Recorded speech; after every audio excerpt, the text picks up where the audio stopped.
this is Malorian, and this is going to be a Paintisode.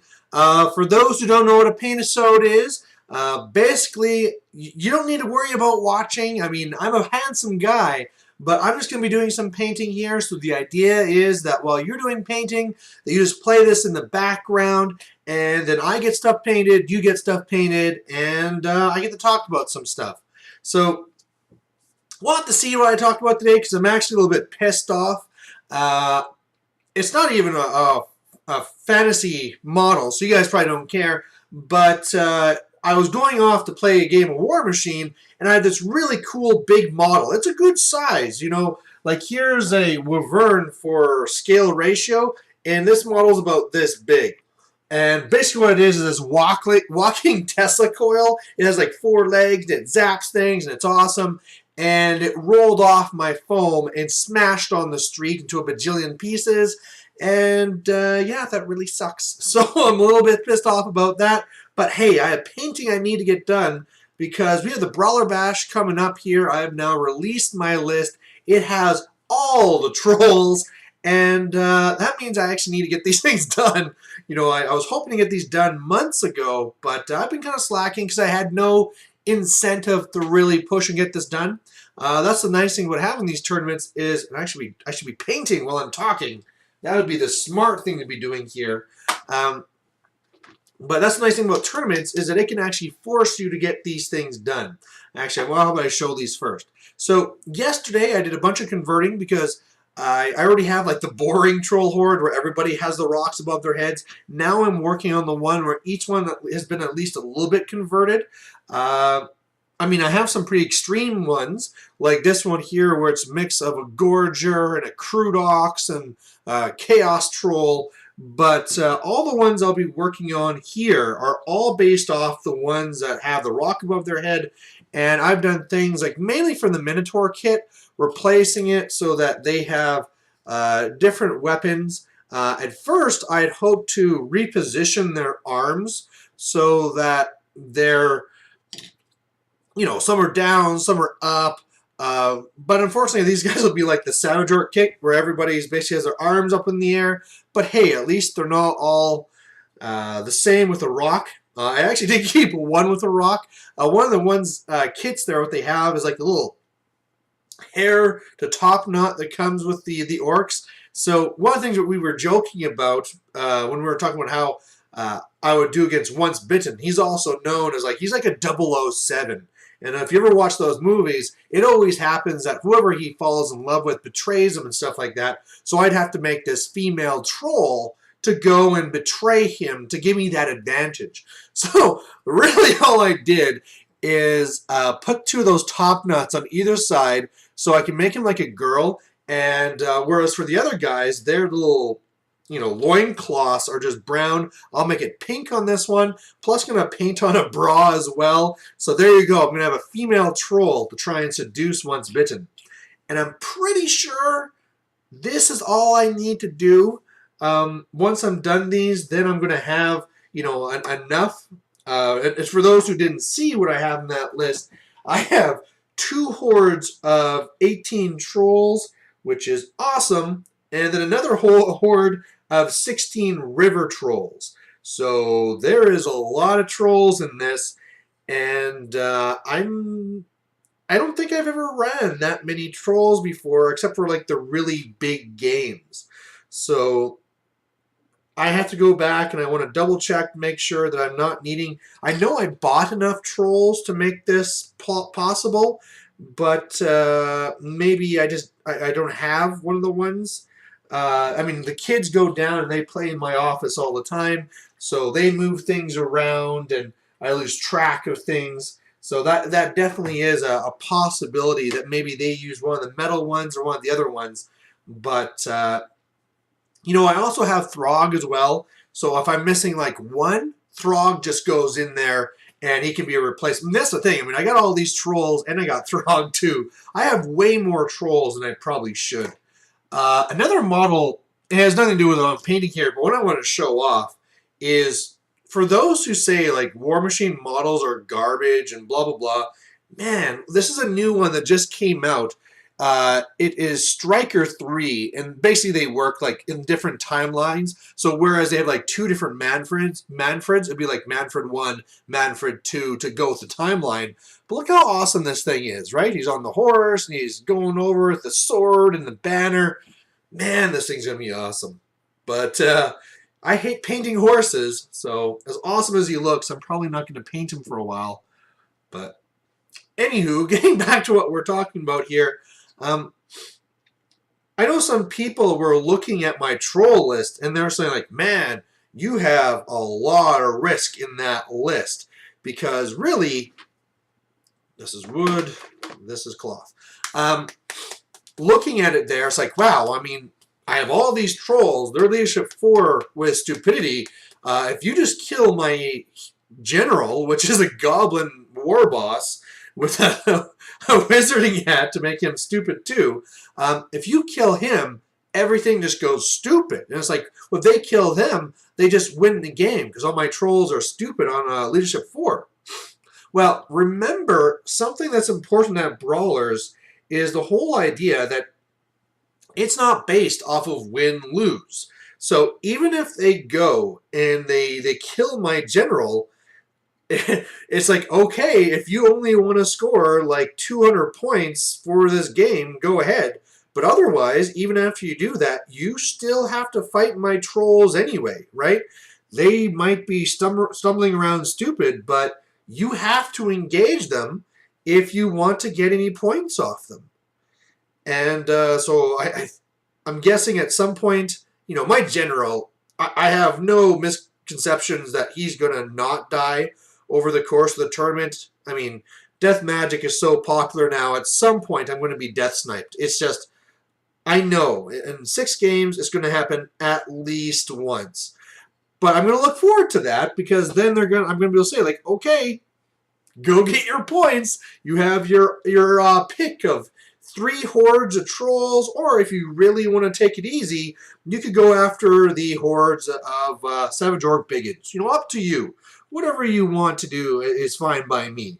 So, you know, either way, it's going to be a blast. It's going to be so many games. I mean, I know I've been talking about this for a while, but it really is going to be so fun. I got the doubles tournament the day before, and then I got the main one here. And especially now that I've released this list, it really is now building up bigger for like my game with Once Bitten with, you know, he was already trying to decide what list he was going to take, and it was looking like he was going to settle with Empire. But I'm sure now, knowing what my list is, he's starting to think like, oh, maybe I shouldn't go like, you know, Heavens, and maybe I should actually go with Death or something like that too. Another nice thing with this list is, again, I'm sure at some point I'm going to be Pit of Shade, or I'm going to be Purple Sun or something. But again, the big thing is like, okay, good for you. You decimated a horde of trolls. There's still 2 more, plus the savages, right? I can lose an entire horde, and I still have what looks like a full army still left, right? So I don't have a scroll, so that's going to make it hard. Of course, I'll just throw all my Dispel dice against it if I can. Oop, got your leg. But yeah, you know, it's just one of those things. It's just, you take your losses, and that's the thing with Brawlers too, right? I don't even care how much I lose. I just want to go into the games scoring as many points as possible. So I'm almost just running up to the battlefield there going, I don't care, you know, kill my guys. If you want to go and like do this, you know, brilliant maneuver, and you're going to go and take out one of my troll hordes, good for you. I'm still bum rushing you with everything else, just trying to grab every point I can. And again, I mean, I'm not even really caring whether I win or lose. I mean, of course, I'm not going to be stupid, and I'm going to be trying to win as I go, but that's not going to be my primary focus, right? The primary focus is points. And if I can charge in a troll horde and destroy a big block of guys or a monster or something, but it's going to lead to them flanking my troll horde and destroying them, that's fine. I don't care. I have met my objective, which is destroying more points. So that's going to be interesting there. And I don't know how many other people there are going to play with that mentality. You know, a lot of times they'll probably look at it and say like, oh, I can't go after them because then I'll be countercharged and I'll lose all these points. But it doesn't matter how many points you lose. You know, like maybe if it's like the final table and you don't want the other guy to get points because you're trying to catch him or something like that, okay, at that point, then you have to be also very careful with the points you give up. But otherwise, just go balls to the wall and try and kill whatever you can. So, really, really looking forward to it. Still, though, one thing I have not figured out yet, and I know we were talking about this. Oh, right. On this one, we're going to be pink. I got to remember that. I still got to figure out what I'm going to do for Once Bitten. Because, again, he is taking care of me, picking me up, you know, giving me food and all this stuff. And so last time I made him the Mega Minotaur, and I still got to figure out what I'm going to do for him this time. So I know people had a lot of good ideas, like making terrain for him and stuff like that. But I just still haven't really settled on what's the one thing that I want to do. And, you know, I don't have much time to do this. You know, I have to finish up this, the making my own troll, so that I'm ready for my part of the tournament. And then as soon as I'm done this, I actually still have to make my general too. I do not own a goblin with a wizarding hat. I only own the one orc with the wizarding hat. So that's something I'm going to have to try and, you know, put together and convert and paint up. Although, you know, single models like that, that's going to be easy. You know, that'll be one little fast Paintisode done type of thing. But it's still something I need to do, which you definitely have to keep in mind when at the same time, I still have to figure out something good for Once Bitten there. One of the things I was kind of looking at today is whether I want to go with, they have a really cool new kit for putting a character on a griffin. And I know from there you can get Carl Franz, and it's a, you know, a pretty nice dramatic Carl Franz. I have a separate horse, the horse I believe from the Green Knight, and so I could use that horse, and then Carl Franz from the Griffin kit, and make him a pretty nice Carl Franz. And then at the same time here, have a Griffin guy as well, right? So that's what I'm leaning towards right now. The only thing that's holding me back on that is I know he is already working on trying to get his own Carl Franz going.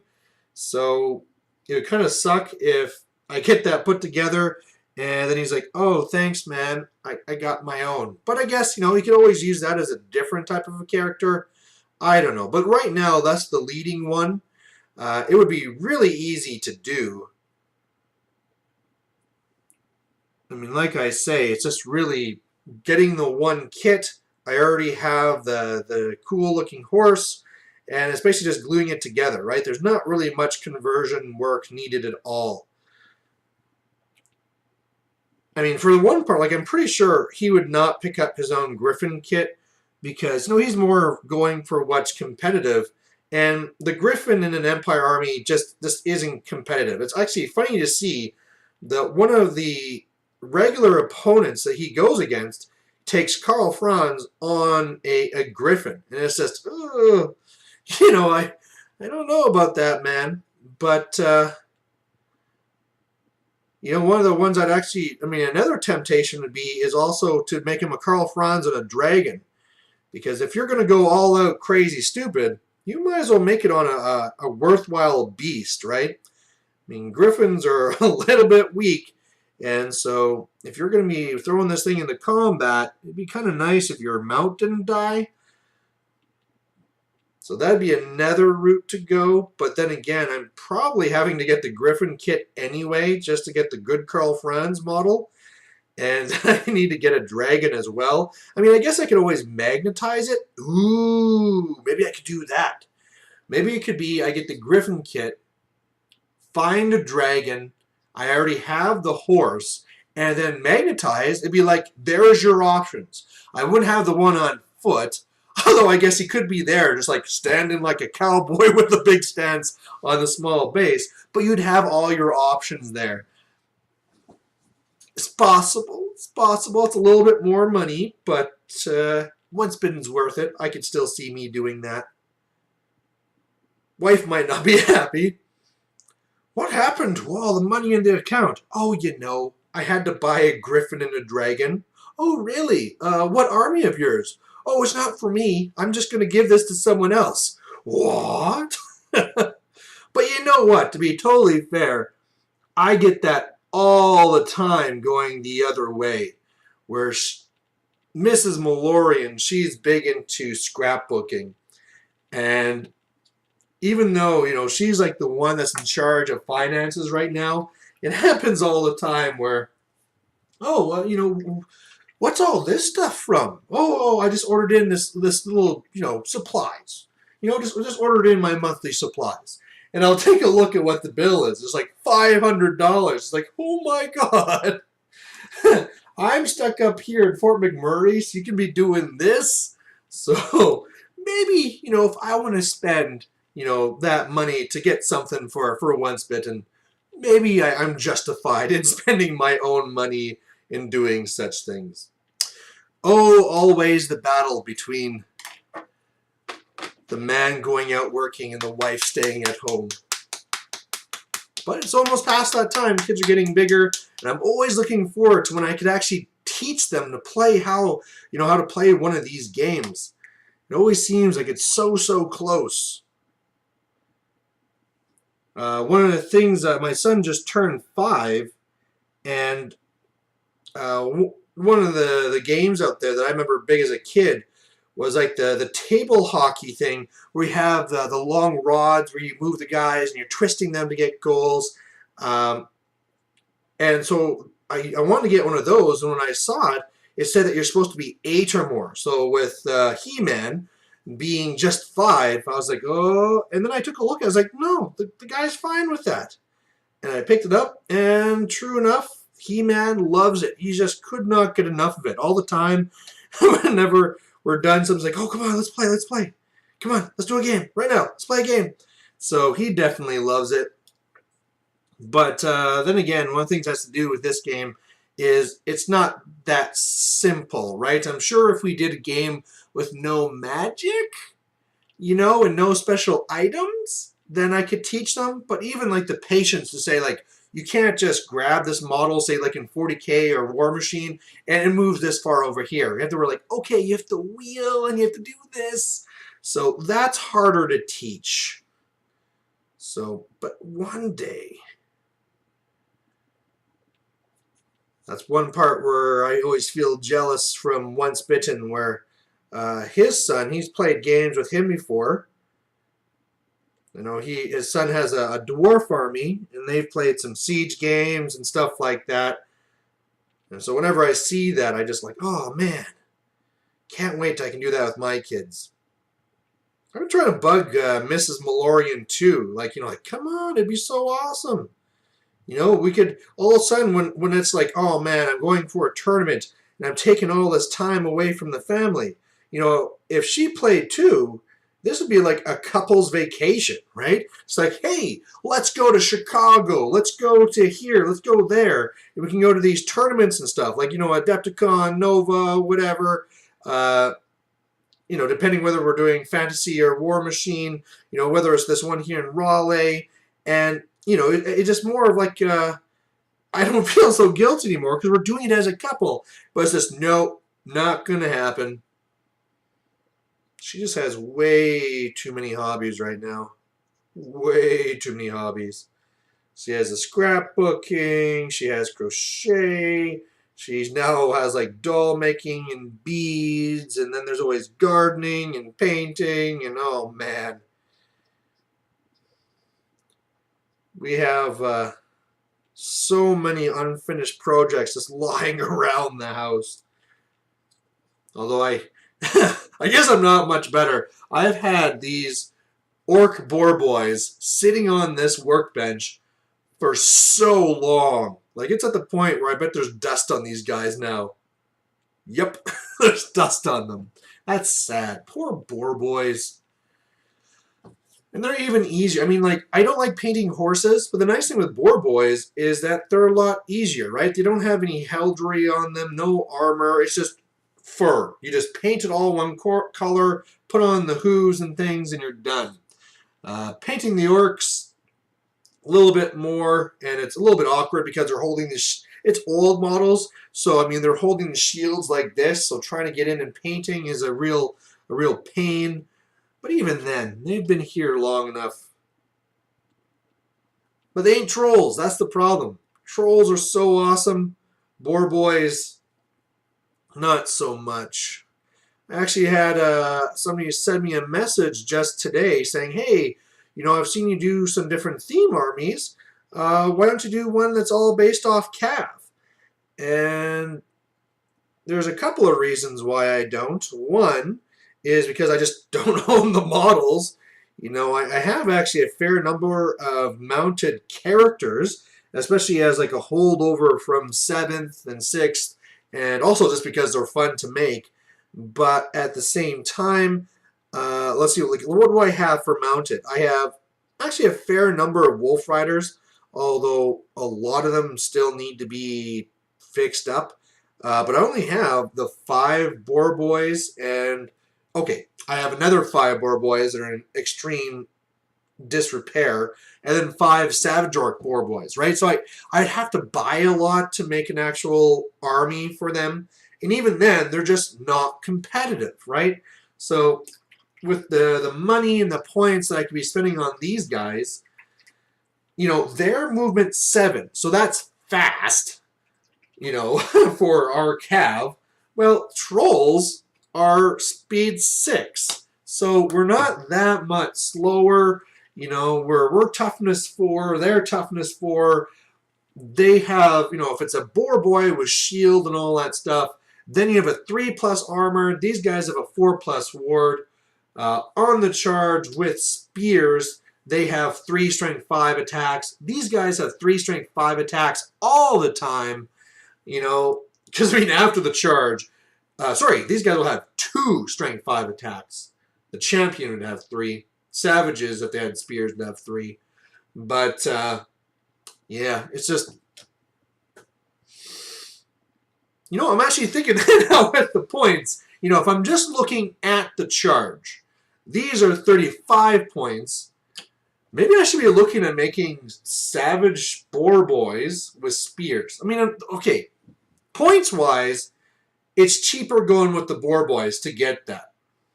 And if it's Savages, I guess I could take a spear. I think I could take a spear and shield with the Savage ones. I can't remember. I always take mine with shields.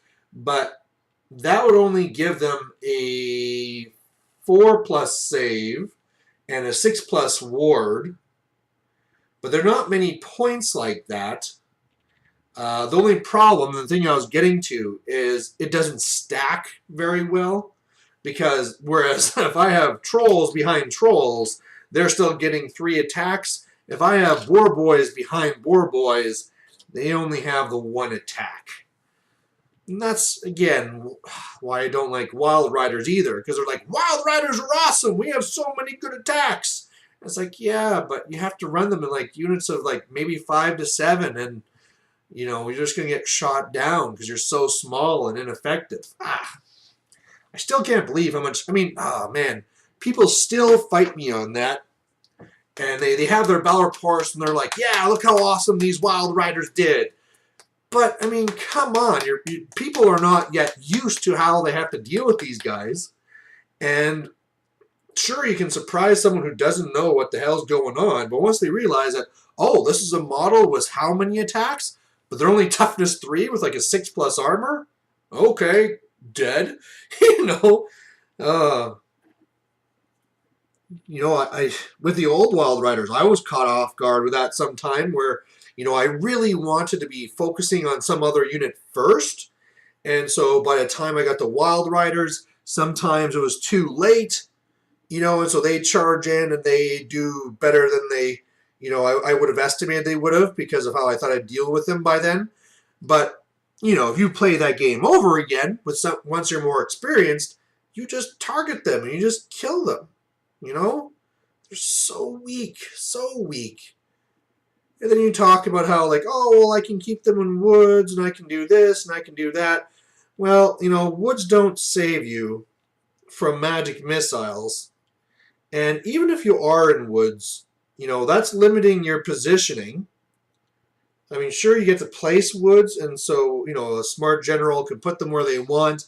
But at the same time, you know, you're kind of projecting to your opponent where you're going to be moving them so that they can, you know, take counter steps.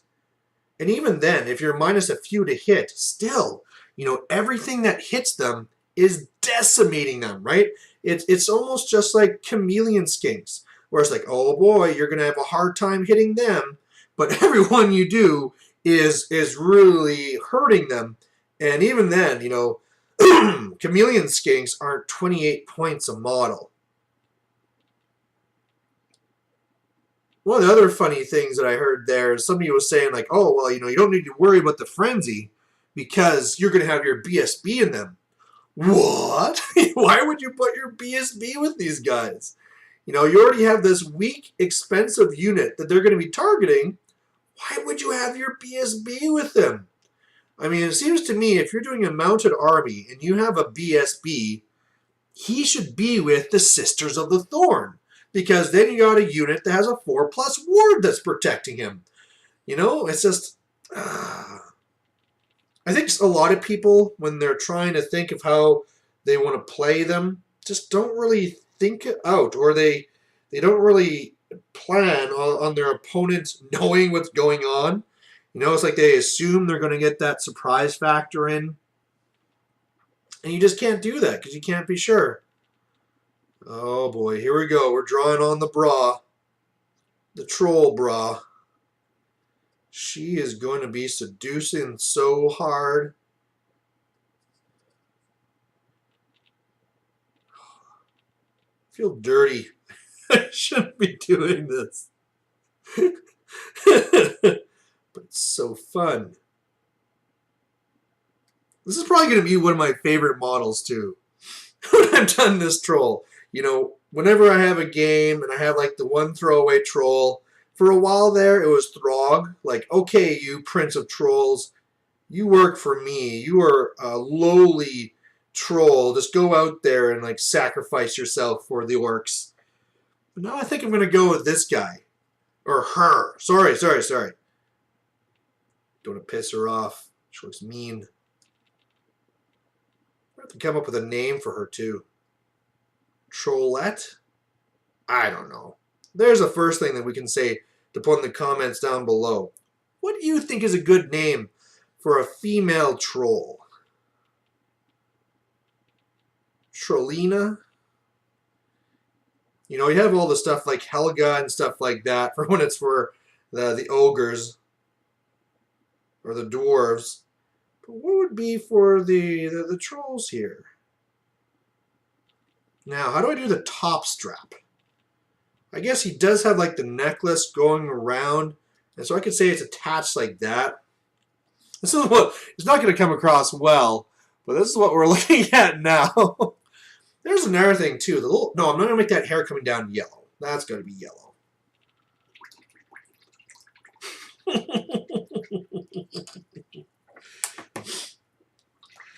Yeah, so one of the things coming out here right away is 7th. And, I mean, for you guys who are just doing fantasy and not 40K, I don't know how much you're looking into that. For my part, you know, I'm not, like, on the forums trying to learn about what the new 7th is going to be like for 40K.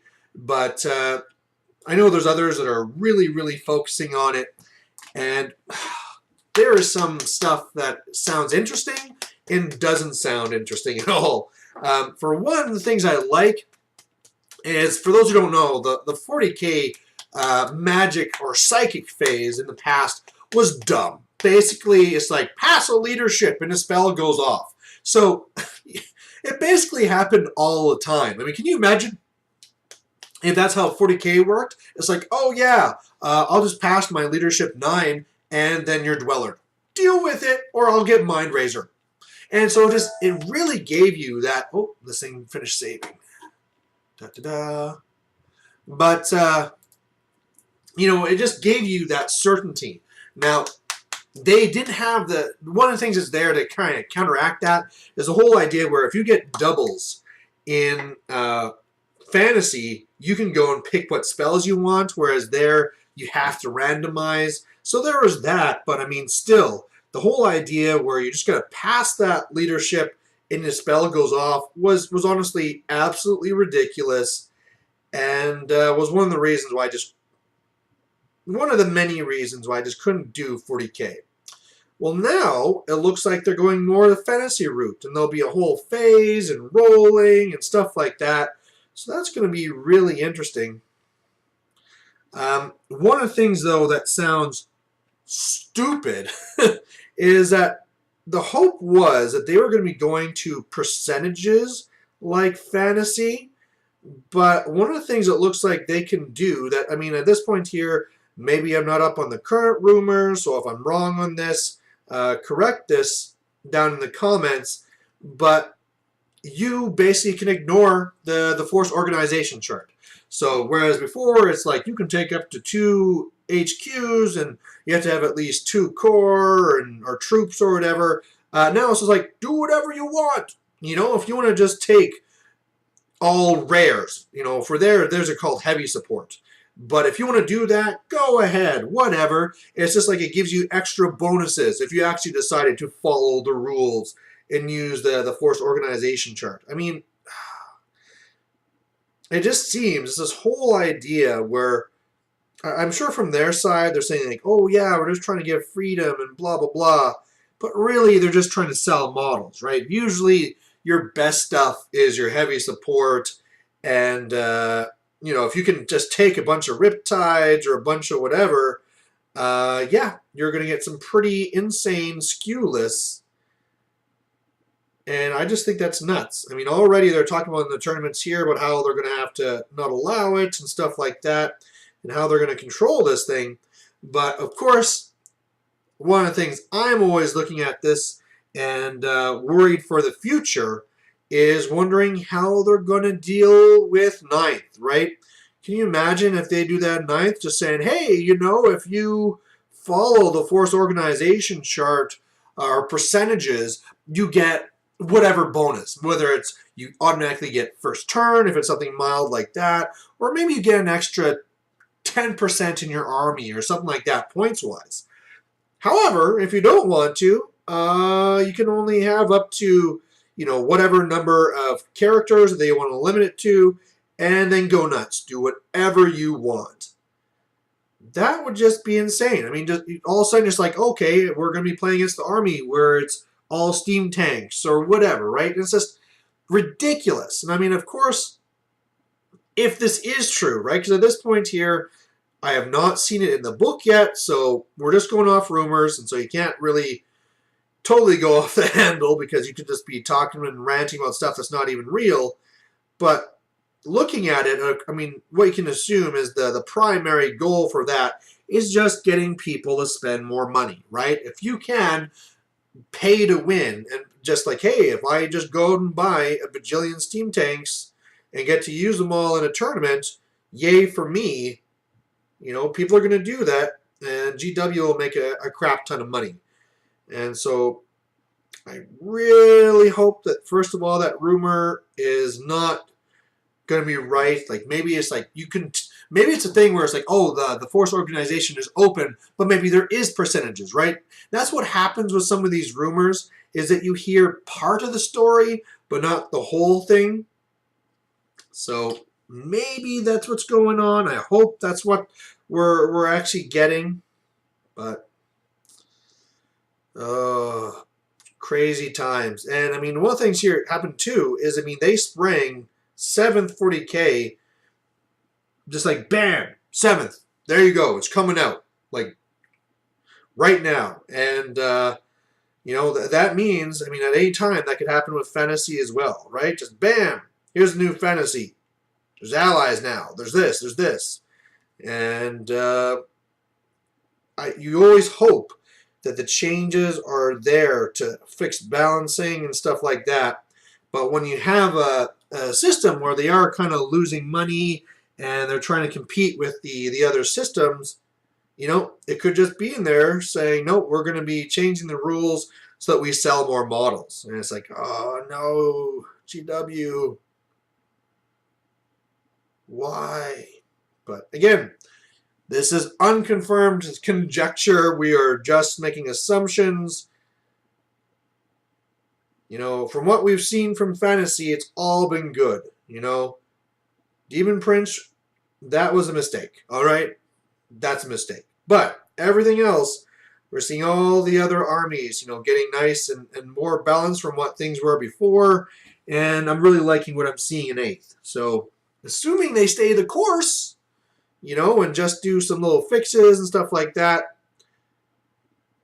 then I'm really excited to see what they're going to be doing with 9th. So, cross our fingers. I don't know if it's going to be this year or next year, but it's coming. So, mentally prepare yourself for change. Because that can be one of the things, too, where you just get pissed off just because, damn it, it's not the way it used to be. You just turn into be like a grumbly old man. But you just have to realize that things do change. There were so many people that went from 7th to 8th. They're like, this is garbage. This is the worst fantasy yet. And yet people still play. And look how well it turned out, right? So give it time. We'll see what they do.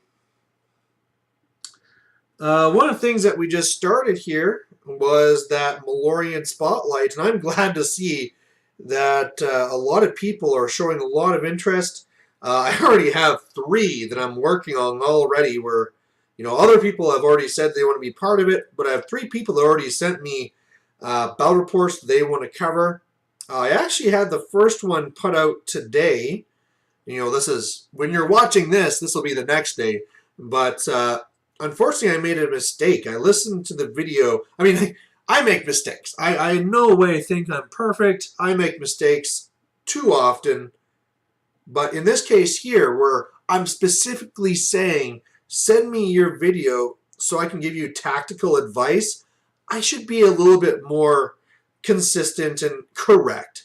So I watched the battle report 3 times. This is an addition to the time that I watched it when it was first released.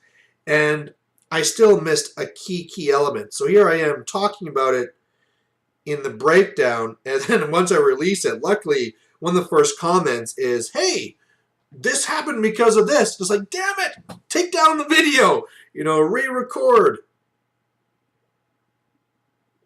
You know, because I'd rather do that. And I really appreciate it when people do give me that early warning. I mean, if it goes through and I mean, already it has, like, I don't know how many views, and, you know, all these people have made comments and stuff, and then only after I realized about a critical mistake, it's kind of too late to take it down then. So, like I said, I really appreciate it when, like, one of the first comments, if something is wrong and stupid, just tell me right away, like, Malorian, this is wrong. Like, you are way off. This is not correct one bit. Sometimes I get told that, and the person telling me that's not right. And so then I just have to, like, double check, make sure that I'm correct, and then come back and, you know, correct them. But still, you know, I like hearing this stuff right away. And like I said, I have no problem pulling a video, fixing it, and then putting it back up the next day, right? It always surprises me the time that some other people spend on editing. This is now a little bit on War Machine, but at that GrotzCon tournament, one of the things they did is they set up cameras to record the top tables. So once it got down to the top 4, they recorded all the games. And I really want to watch these because, there's some battle reports you watch because they're entertaining or whatever, nice looking models, but it's really, really nice to watch top table games because you get to see how these top players play, right? You get to see what tricks they're using and all the rest of it. And so I've been wondering, I know I got a message the guy today saying, hey, where's these videos at? Because it's been a while now, and pretty much all you have to do is, there's different layers to editing, but especially here where it's not like some of those other fancy ones where it's like a close-up of a video of each move and you're covering all this. For the most part, if the sound was good, they just really need to put on the intro, outro, boom, it's out, right?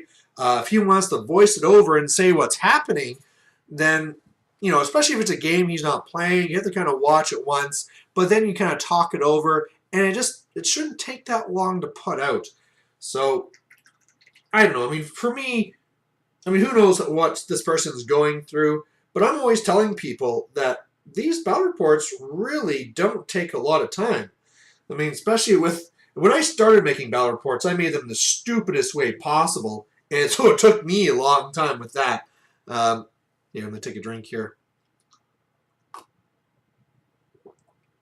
I mean, for my first ones I was making, those were hell, because I would do it on sound recorder, and it would give me a maximum of 10 minutes. And so I had to go and talk fast, like this happened, and this happened, and this happened, and then this happened.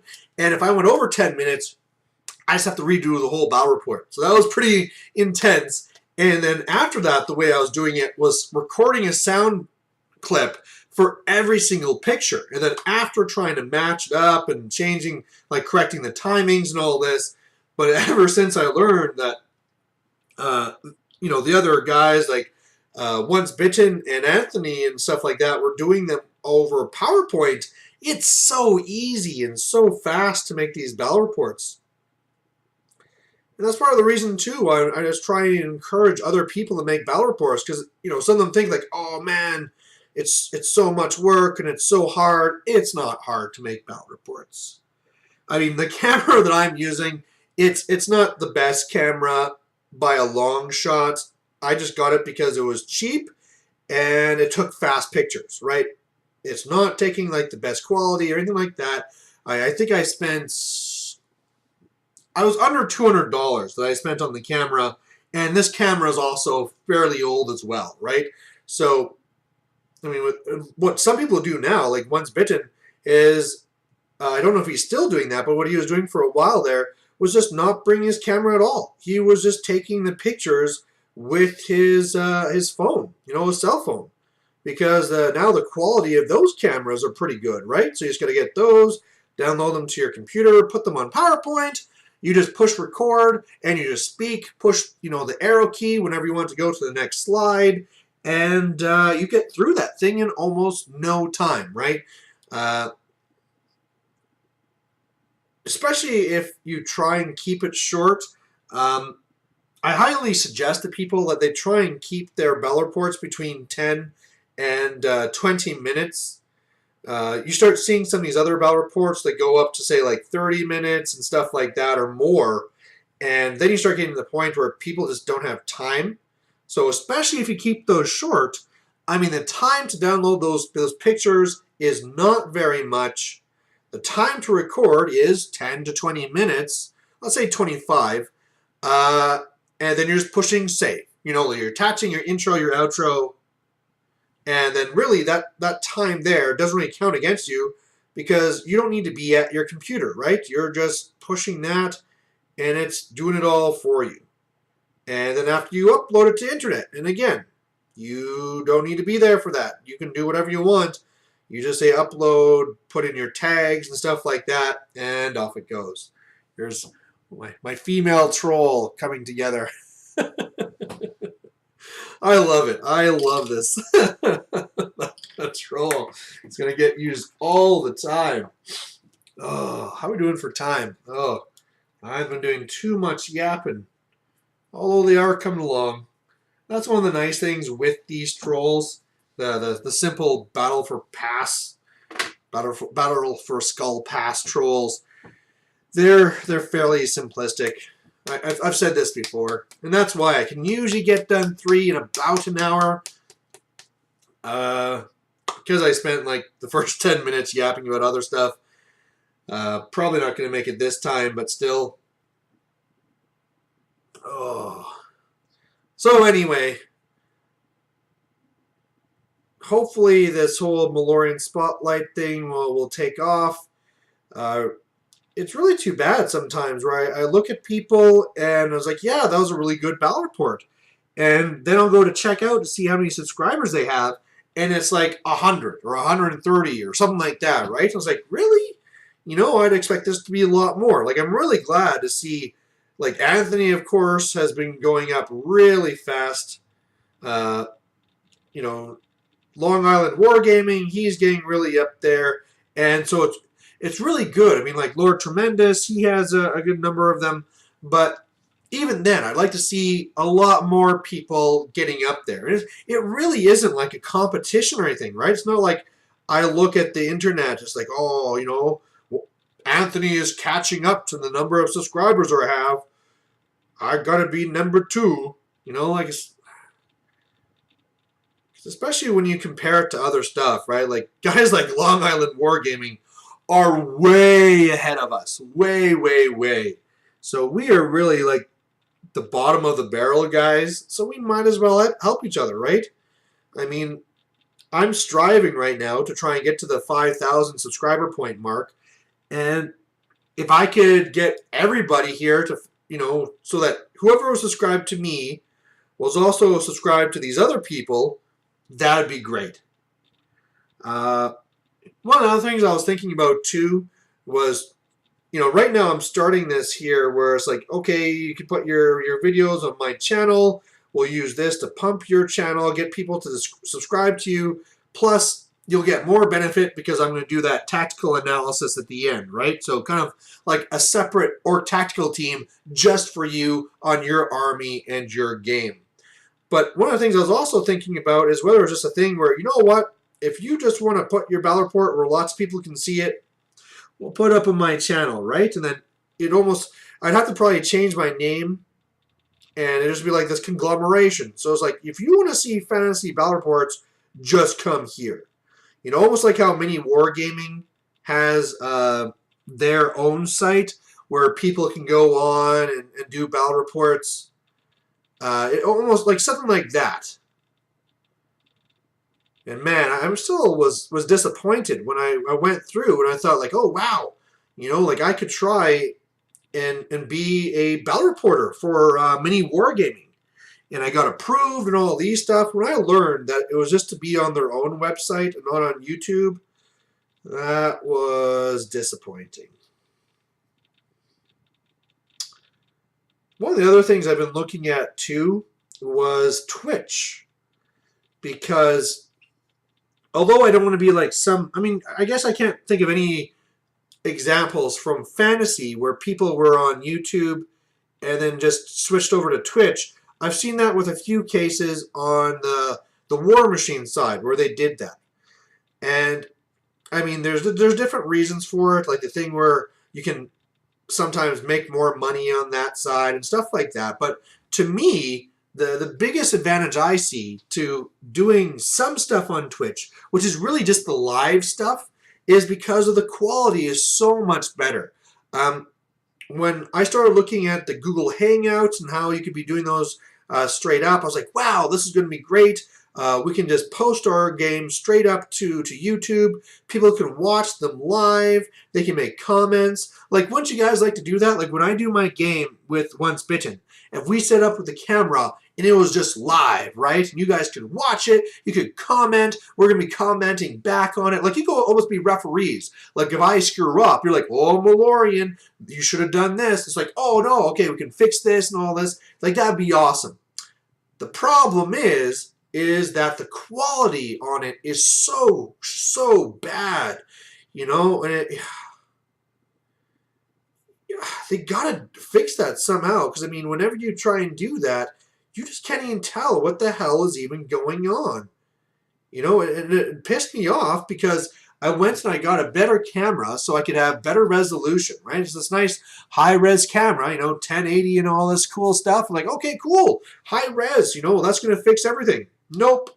It had nothing to do with my camera. It's because whenever you do the Google Hangout, it limits it down to a certain quality, which I understand they do to, keep things flowing and not lagging and all the rest of it. But still, there should be some option or some way where if you're in good standing or something like that, where you can actually get better coverage and, actually be able to do your battle reports. So it's a live thing. So anyway, I've been thinking about starting a Twitch account as well, so I could do the live games that way.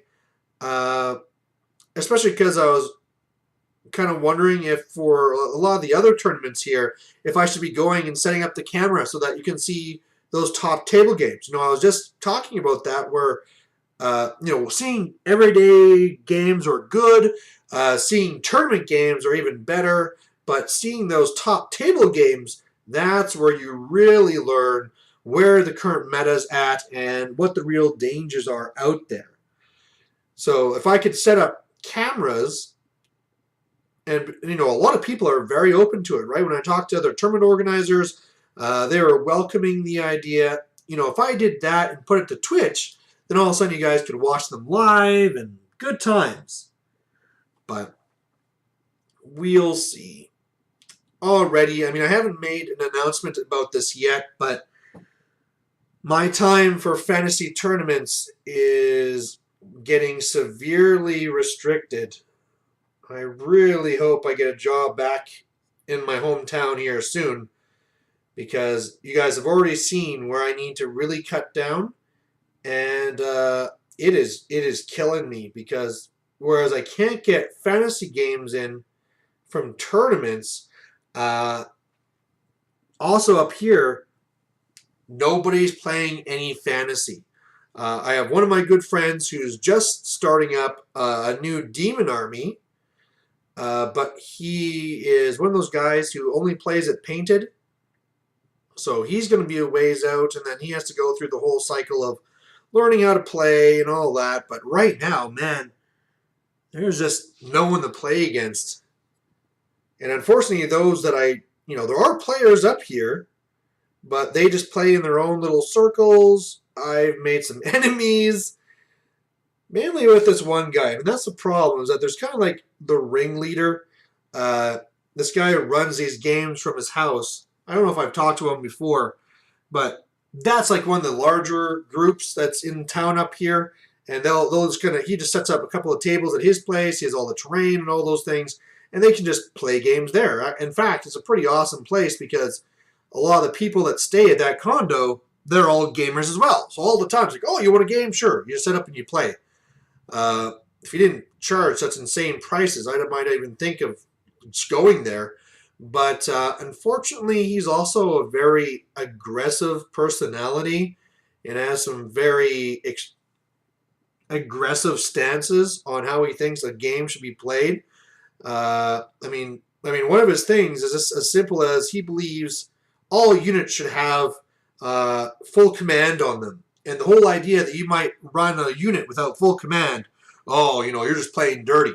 Well, no, I'm just not wasting points at every turn, right? Or if he really thinks that you should only be playing Painted. Well, that's all well and good, but not everybody else will be like that. And if I just want to play, come on, let's get a game. But probably one of the biggest things is that he's been playing a very long time, and he sometimes gets rules mixed up. And I'm getting like that too now, right?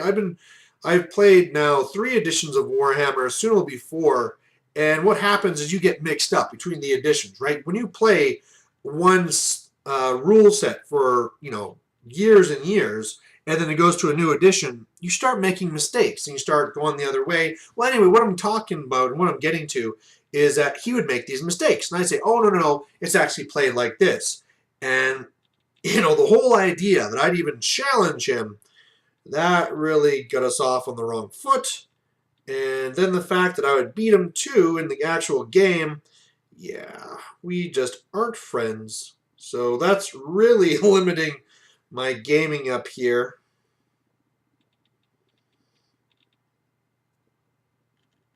That's actually, I mean, I might as well say it so it's not like a conspiracy or anything, but that's also like a little reason as well, for my part, why I wanted to do the Malorian Spotlight is just so you guys can get more reports. Now I'm feeling bad, I my time is so limited, and whereas I do have lots of time up here, I just can't get fantasy games. And then when I come into town, it's like, okay, we're going to do fantasy? Nope, we have birthdays this weekend, or it's Mother's Day, or this is happening, or this is happening. And it's like, even to set up like a one-off game is getting tough. Um, I do have one I'm setting up for this weekend, so that's finally. But actually, it's going to be. It's so far. Kieran Dunleavy, he's on board. We're trying to get a third because what we're going to try and do, and it's an idea I've had for a while that I really want to play because I think it'd be very interesting, is the idea of a three-way siege. So you have the castle in the center of the board, and then one player on one side, one player on the other side, and just really after 6 turns, whoever controls the most segments wins. Now, I've set up stuff like this in 40K when I used to play that a lot, and really the guy in the center, he's going to lose. He is fighting 2 other armies. In this case here with the siege, where you're looking at a starvation rule, and so really you're there as being like the punching bag, where the race is really between the 2 other players. But sometimes you just need someone to play that role, and it's more of like a fluffy game. And I have no problem playing that game and being that punching bag. I mean, there was lots of times where I have 2 brothers. One plays, one's a lawyer, and finds what I do really nerdy. But in games there, one of the things that we'd always do as a kid is, especially when there's scenarios that you can really be setting up, I love making maps and then watching them play. Or even like in, like, say, Smash Bros, I would make a battle zone map type thing, and then they would battle in that one, and I'd love watching it. So the idea where I'm even getting to play in the game, I know I'm going to get my ass kicked, but hey, I'm part of the story. I'm playing. I can still, we're orcs, so we're not going to just fall over. We're going to hit you back. So really looking forward to that. If we can't get a third person, then we'll just do a game, me versus Kieran Dunleavy. That's always going to be good and fun. One of the things that I noticed that has been kind of slow this month is the Around the World in 12 games. The army for this month is dwarves, which I thought would be very easy for people to do. Especially with them being a recent release, when I randomly roll them, because I don't pick these, I roll. When that came up, I was like, okay, good. This will be one that's easy for people to find. But so far, I'm not seeing many people getting in their campaign game. So getting a little bit worried, Hopefully people can get these together. But anyway, what I was saying is, at least for me and Kieran Dunleavy, we can do that, right? Maybe instead of doing orcs and goblins, I'll defend the castle with dwarves. Sure, why not? And then they can be attacking me, and then we got the dwarf game in there. So we'll see. Again, for that one, I'm going to I'm going to try to set it up so I have the camera so I can do the whole live action one. I know people really like those games. They're just hard to set up. But especially whenever I get to set up these games at my house, that's when I get to really get these set up. I know for my War Machine Bell reports, that's even more the case because whereas in fantasy, if you basically see what goes where, order of activation isn't really that pressing. So being able to watch live to see what happened first isn't that important, right? I mean, there's some times where, okay, you charge with this unit, and then you charge with this unit to redirect them over there, stuff like that, right? that can be important. But for the most part, that just doesn't come up in fantasy. Whereas in War Machine, that is a huge part of the game. And so anyway, what I was getting to is that for my battle reports, they are way more popular when they're actually that video style, so they can watch to see what happened first, what happened second. So I would love to get more of those done. I'm really happy also, too, that it seems like the war between my fantasy subscribers and my War Machine subscribers has stopped.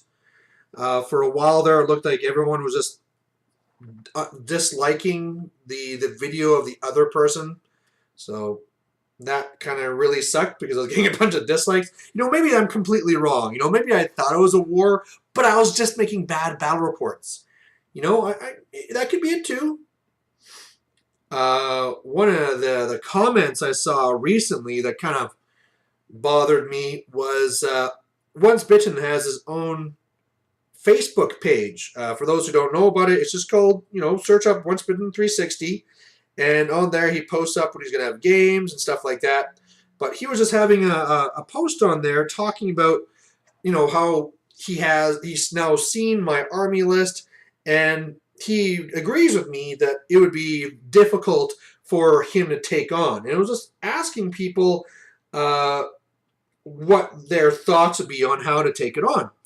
And coming from that, one of the people was saying, like, oh, yeah, his reports were getting to be like Gilligan Island, right? Like everyone is the same. And man, that's... I know that in the past I was bad for that. And so ever since I noticed that, I've been trying to change things up whenever I played. But man, it's just one of those things where I really hope that the most people don't feel that, right? I try and change things up. Sometimes going with my regular tournament army, other times switching it up, going Night Goblins, going whatever, switching between armies, when I'm doing dwarves, blah, blah. Like, I can understand that with the dwarves, where even when I do my best to change things, it's still dwarves. So maybe it's from that too. I don't know. But, at the same time, hopefully, that people appreciate that with the War Machine videos, where for there, they pretty much are different all the time, because even when I'm practicing with the same type of list over and over for a tournament, you're still seeing the different scenarios. There's 12 different scenarios. I'm always up against different casters, so there's always something new to see. I'm always finding new and exciting ways to lose, so that's always fun to see as well. Or at least I hope it is. But I don't know. I just want to be loved by you guys. Is that so bad? Oh well. But hopefully, what they're doing up here is they're trying to drum up more interest, because more people playing and more money going to the store owner is a good thing. So he's going to start running routine tournaments. So fantasy and War Machine at least once a month type thing. So hopefully with that going on, we're going to see an influx of players. Or man, if I could just find like another group up here from Fort McMurray, so I could get in there and start playing with them. I'd love to be playing more games. I just can't. When I'm up here, I post up every single week. Hey, who wants to play fantasy or War Machine this week? And nobody posts anything for fantasy, and all there is interest for War Machine. So what can I do, right?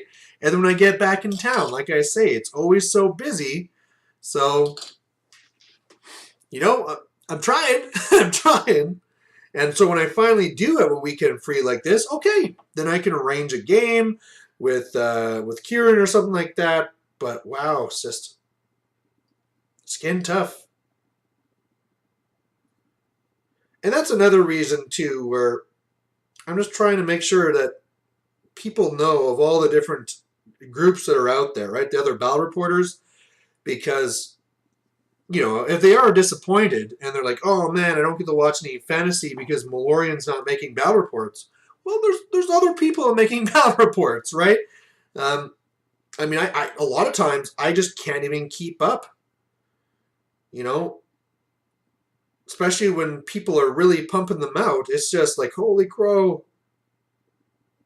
I just can't keep up with all the battle reports that are out there. So just making sure people are aware of them. And again, it's just the surprise where it's like, oh, cool, this guy has another battle report. And I'll go check it out. And again, I go and look, and it's like, oh, why the hell does he only have like 100 subscribers? No, his battle reports are just fine. And of course, you have some of the new guys where, you know, maybe they're talking a little bit more slower or something like that. Or they are making like the 45-minute battle report or something. Those are harder to get into unless you really have the, you know, if you're doing it to painting or something like that, you can fit it in, but it's not something like you can just sneak it in during a lunch break or something like that. Unless you're one of those lucky people that has an hour-long lunch break. And then I hate you. You're too lucky. All right, these guys, it looks like we must be already pretty close to an hour because my timer went away. But we're coming along there. We're almost done. I've got most of the details done now. It's going to quickly come up here where I'm just going to be doing touch-ups and cleanups. Putting some gold. You know, a girl troll has to have her bling. You know, the other trolls are so dumb that if you're not really blinged up, you know, they're not going to notice. So a girl's got to dress up to get that attention.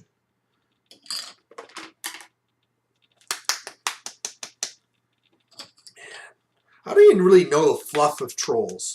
You know, like I know for the orcs, at least they really say this on the 40k side, that they're like a fungus and they have their spores that grow underneath ground. I can't remember reading any fluff saying how the trolls are. You know, like there are no female troll model that I know of for Games Workshop. So is it implied that the females are at home doing their stuff in the kitchen, or what's going on there, right? I should have waited till this was dry. Oh, bugger. I did not wait till the white I put on was dry. Now it's just making everything a goopy mess. Damn it. So we'll have to come back to that. But yeah, maybe that'll be the next wave. You know, GW will come out with a kit like, there you go. You know, Orc and Goblin players, we're finally going to give you like a 6-model kit to make your trolls, which people would buy up, right? If they had that, people would buy them up. But they're all female, right? I wonder if people would actually like boycott it because they're girls, or maybe because we're boys and we're perverts, we buy more. You know, it could go either way. It's just some of these things I just don't understand why GW doesn't get on it. I mean, trolls are so popular now. They're so good in the current meta. If they just made that kit, they would go flying off the shelves, but they just don't make it. You know, or maybe they are, right? Maybe it's all set up, ready to go. Maybe they're saving that for the next Orcs and Goblins release. Then again, who knows? I mean, if trolls are good now, odds are they won't be good later. So me and my 3 hordes of trolls will be sad again. But, you know, because from what I remember, Orcs and Goblins were supposed to be in the 9th starter set. I mean, this stuff is really far out. Again, we're getting to, you know, this wish listing and stuff like that, where people just say like, oh, I really hope it's going to be Orcs and Goblins, and then everybody talks about Orcs and Goblins, and then that just becomes a current rumor because everybody's talking about it. But I'd be really happy. I mean, clearly as an Orc and Goblin player, if they're the new starter set, see what type of cheap new models I can get. Always happy. I'm just a glutton for that. I don't know if you guys are like that with your army too, but I have way more Orcs and Goblins than I should. I haven't even had, like, in the past, I was able to get more larger games, right? Like 8,000 points, 10,000 points. Again, because of how my time is so limited, I can't really set up those games anymore. So I haven't had them in a really long time. So the idea that I have so many thousands of points, orcs and goblins, is pretty dumb. But still, even then, I'm still buying new stuff for orcs and goblins. You know, they came out with plastic trolls. I might be tempted to buy even more, right? Especially because, like I said, most are the boring, like, I got a rock, you know, trading out some of those guys could be pretty nice.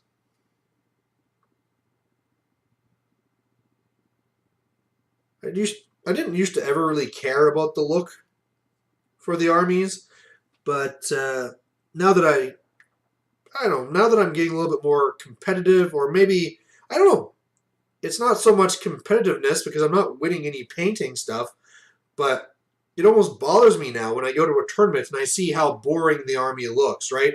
I look around and people have done like these crazy conversions and this and that, and then there's my army, and we're all monopose, you know? You got your starter set Night Goblins, all monopose.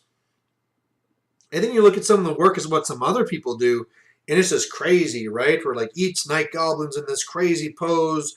You know, they're the older ones that I use for bosses, they're using for regular guys, and they're all in these crazy poses and all this stuff. I just don't do that.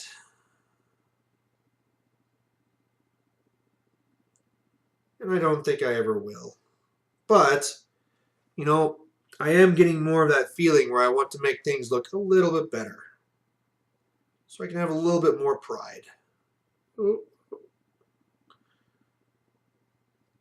Usually when I do the eyes for orcs and goblins, just like red, red, you know, that's how I do it. And after I just clean it up, and without fail, I normally make the mistake where when I'm adding the green back on to make it so that the red is only where it's supposed to be, I cover the whole eye and have to do the whole damn thing over again. Oh, careless Brian. All right, we are looking pretty good now. I think I just have to fix the gold on our little miss here. Our base is looking. Do I have to fix the black? I can't believe that this bugs some other people, is the fact that I put these guys on regular black. Of course, I go and after I'm putting grass on it and the stuff like that, but the trim around, I leave black. In fact, if I get some paint on it, I usually have to go around and repaint it black going around. And it's amazing the amount of time that people come back and they're like, oh, why are you leaving it just black? That looks so boring. You know, you're not putting any effort into it. It's like, well, come on. Who really cares whether it's black or brown or whatever, right? It's just the base. I hear that a lot. Way more than I should. Alright, gotta kind of fix up her bra. Put on the wash. And we're done. So hopefully in this time, you guys have been able to get some stuff done as well. I've been feeling kind of bad because I know there's some people that say that they only do painting now during my Paintisodes. And so since I haven't done a Paintisode for a while, I feel like, oh no. You know, one guy was saying about how he had like a tournament coming up and he needed to get stuff painted, so I need to do more Paintisodes. The pressure. But I don't think that should be really a problem anymore. There's a lot of people doing their larger programs. Normally on Wednesdays, you have the longer program from the Warhammer Weekly from Long Island Wargaming. So normally every Thursday, I have lots and lots to watch because they'll have their regular program, then they have the after hours. Sometimes they have the after hours. And then Mr. Reef, whenever he does his videos, you know, they're like 5 hours long. So that's going to cover you for a lot of painting. So there's a lot of stuff out there. I mean, like I said, there's so many battle reporters. And again, for those people who do make like the hour-long or 45-minute or 35-minute long battle reports, those are also good to just put on while you're painting. I mean, you can't watch while you listen, but you still are hearing what's happening. And whenever you're like, oh, look at this, oh, then you're like, oh, cool, he made this long charge or whatever, right? So I wish I could be doing that more of this here too. Again, you know, one of the things I probably should be doing is, just because the person that I rent this room for doesn't do internet in this house, I can always be buying my own internet. I'm just so cheap. $35, $50. Like be another box of guys, right? I can just watch internet at work. I don't need to be paying for that. Jeez. So cheap. So we're just putting the wash on these guys. Talking about cheap, as I put down my watered black wash, man, I've been doing this for so long. Again, this is another one where I still can't believe the people who you know, say to me like, oh, wow, I love the shading you did. And it's like, man, all I did was put down a black wash. You know, literally just black paint, really watered down, that I just sloppily spread over the whole model so it fills in crevices. And there are people like, oh, wow, I really like what you did there. You know, you went and you did the dark and all the different scales. No, I did nothing. I literally did the laziest thing I could. But hey, it works. Ooh, ooh, ooh. Okay, good. We'll save the lady for last. Just because I want to make sure everything I did on there dried. And as usual, if I remember, I will be posting up a picture of this at the end of this video. Some of the things I'd love to hear from you guys is let me know what you painted. Again, trying to figure out what I should be getting once bitten. So if you have any other ideas that we didn't talk about, let me know what ideas you have that I should do to show my appreciation to Once Bitten when I'm at his place there. And girl names as well for the troll. If you have any ideas of what we should be calling her, Trollette right now is the only thing that really sticks in my mind. It's kind of a lazy name. You know, it's like the Smurfette, but it's Trollette. But hey, you know, sometimes easy is good. Wink, wink, nudge. Oh God, no, we're not gonna make this one of these shows. We're gonna keep it clean. But yeah, let me know what name ideas you have. That'd be cool. Otherwise, we're pretty much done. And make sure we're not getting super pooling. So we're going to have huge things of black, especially on some of these larger models that are very, you know, upright. You can have all the wash goes down to the bottom of the model in pools. And then if you don't watch for it, you come back after to take a look at how cool your model is.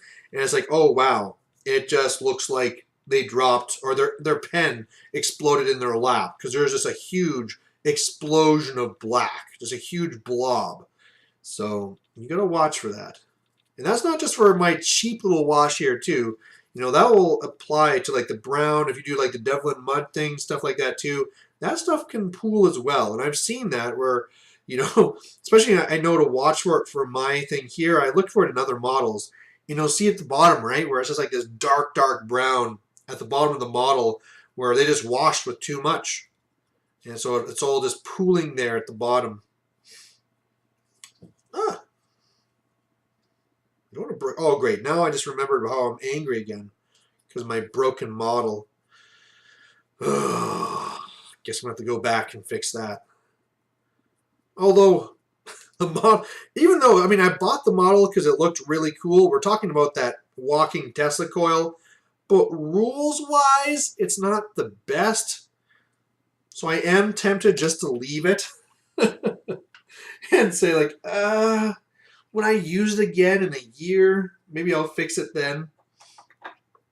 I should probably really sell models like that, right? If you have models where you only use them once a year, you're maybe better off just with the money buying something else, but it looks so cool.